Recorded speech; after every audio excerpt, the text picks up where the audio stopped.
అందరికీ స్కూల్ డేస్లో కాలేజ్ డేస్లో ఒక బెస్ట్ ఫ్రెండ్ ఉంటారు.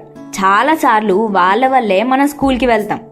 మన స్కూల్ లైఫ్లో ఎంటర్టైన్మెంట్ ఇచ్చేదంటే వాళ్ళే. అలాంటి వాళ్ళు మనకి చెప్పకుండా స్కూల్కి ఒకరోజు రాకపోతే హాయ్ హలో నమస్తే, వెల్కమ్ టు అమ్మాయి కబుర్లు. నేను మీ లాస్య. మరి ఇంకెందుకు ఆలస్యం, కబుర్లు మొదలు పెట్టేద్దామా? ఒకరోజు నేను మండే స్కూల్కి ఫాస్ట్గా వెళ్ళిపోయాను. ఆ ముందు రోజే మా ఇంట్లో ఏదో జరిగింది. అది వెంటనే నా ఫ్రెండ్కి చెప్పాలని ఎంతో ఆతృతతో వెయిట్ చేశా. తను నార్మల్గా బస్సులో వస్తుంది, సో కొంచెం లేట్ అవుతుందని ముందే తెలుసు.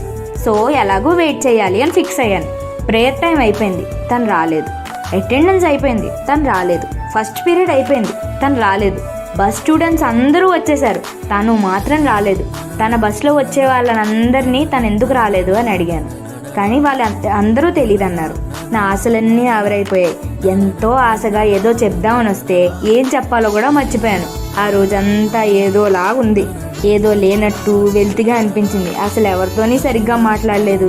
ఎందుకు వచ్చానబ్బా స్కూల్కి, ఎంత టైంలో అయిపోద్దబ్బా, ఎప్పుడు వెళ్ళిపోదామా అని అనిపించేది నాకు. ఆ రోజు మాత్రం నా లైఫ్లో మర్చిపోలేని రోజు.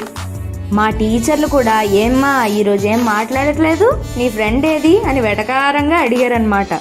ఇంటికి వెళ్ళిన వెంటనే తనకు ఫోన్ చేసి నువ్వెందుకు రాలేదు, అసలు నువ్వు రాకపోతే నాకు కూడా చెప్పాలి కదా, అప్పుడు నేను కూడా రాకపోవడం లేదంటే మెంటల్గా ప్రిపేర్ అవ్వడం చేస్తాను కదా అని ఫుల్గా తిట్టి గొడవ పడ్డాను. మీకు ఇలాంటి ఫ్రెండ్స్ ఉన్నారా? మీ ఫ్రెండ్స్ కాలేజీకి రాకపోతే మీరు కాలేజ్కి వెళ్ళరా?